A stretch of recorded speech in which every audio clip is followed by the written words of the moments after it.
Αγαπητοί φίλοι της τεχνολογίας και του Mad Fortec, γεια σας, είμαι ο Χρήστος και αυτή τη φορά θα κάνουμε το review του LG Optimus L3, ενός αρκετά οικονομικού smartphone από την LG.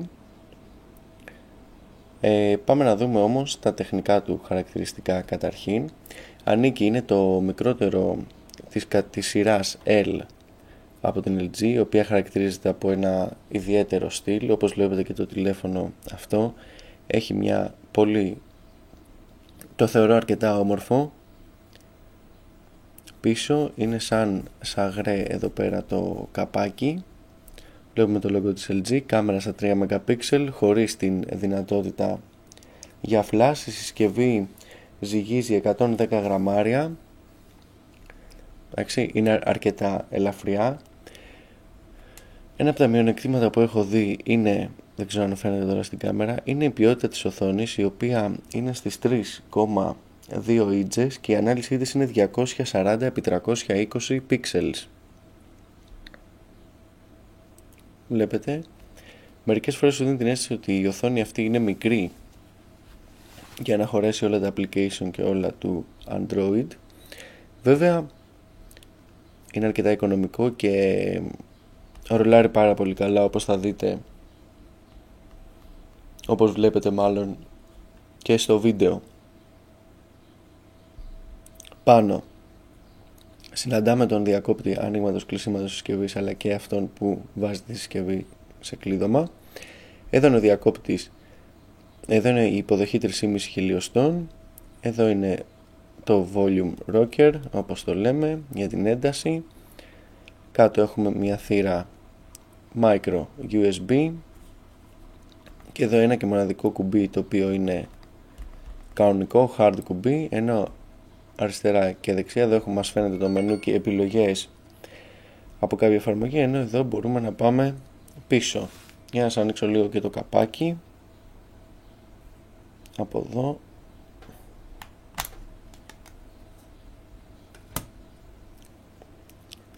Η μπαταρία του, να το δούμε μαζί. Η μπαταρία του είναι στα 1540 mAh από ό,τι βλέπω. Εδώ έτσι είναι η κατασκευή του. Εδώ παίρνει κάρτες micro SD, βλέπετε, που δεν χρειάζεται να αφαιρέσει την μπαταρία. Πάρα πολύ καλό αυτό, και ακριβά smartphone δεν το έχουν.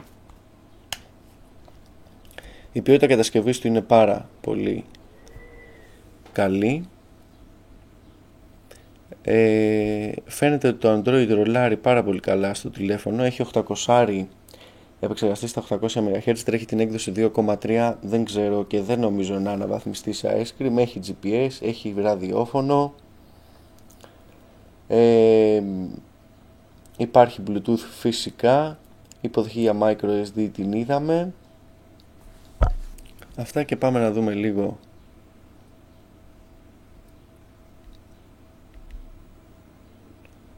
το μενού. Η κάμερα είναι απλά ok.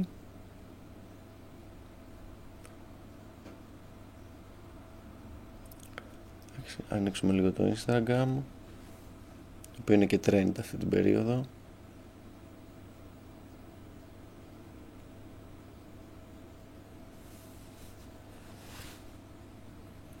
Βλέπετε, γενικά φορτώνει μια χαρά το τηλέφωνο. Πάμε να ανοίξουμε και το Mad Fortec από τον browser της συσκευής.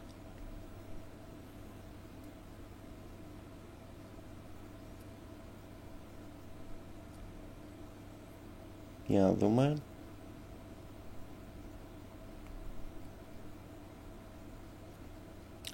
Πάλι και ένα άλλο που ήθελα να τονίσω είναι ότι και το πληκτρολόγιο του είναι εξαιρετικό, πάρα πολύ καλό για τέτοια σύζυγη οθόνη. Διευκολύνει πάρα πολύ. Μπορώ να πω ότι είναι και αντίστοιχο σχεδόν του iPhone, ας πούμε, στην απόκριση και στο πόσο εύκολα μπορείς να γράψεις χωρίς να κάνεις λάθος. Είναι πάρα πολύ καλό το πληκτρολόγιο, μπράβο στην LG γι' αυτό. Η μπαταρία του είναι σε ικανοποιητικά επίπεδα, με το Wi-Fi και τα λοιπά δεν έχω συναντήσει κάποιο πρόβλημα. Εδώ, όπως είδατε, η σελίδα φόρτωσε. Είναι και ειδική η σελίδα έτσι ώστε να μετατρέπεται σε οποιαδήποτε οθόνη, από οποιαδήποτε οθόνη και αν την κοιτάμε. Εδώ έχουμε, δεν κάνει πάνω zoom, έχει, να το βλέπετε. Άλλο ένα καλό είναι ότι παίζει flash, βέβαια η εμπειρία του flash δεν είναι και ότι καλύτερο, αλλά μπορεί να αναπαράγει flash και να ακούσουμε και ένα κομμάτι, να δούμε την ένταση.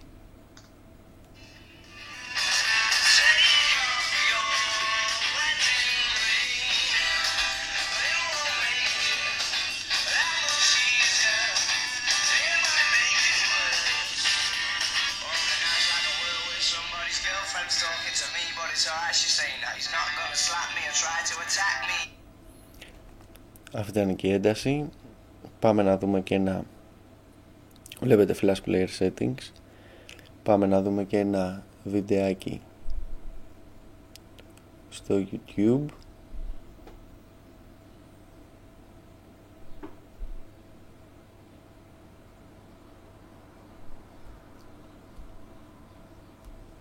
Από το My Channel.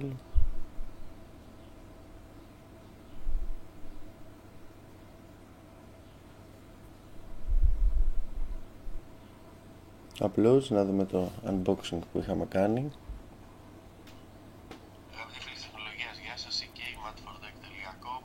Βλέπετε παίζει μια χαρά.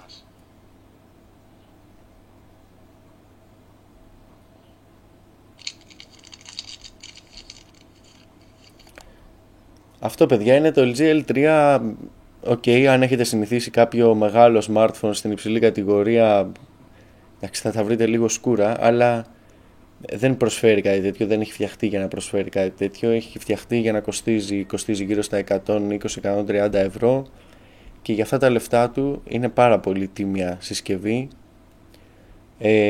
Θα μπορούσε η ανάλυση της οθόνης να ήταν λίγο καλύτερη, αλλά σε αποζημιώνει η ταχύτητα γενικά, το πληκτρολόγιο, πράγματα καθημερινά τα οποία δεν τα συναντάς σε άλλες συσκευές αυτής της τιμής.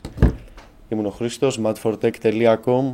Μέχρι το επόμενο βίντεο, χαίρετε.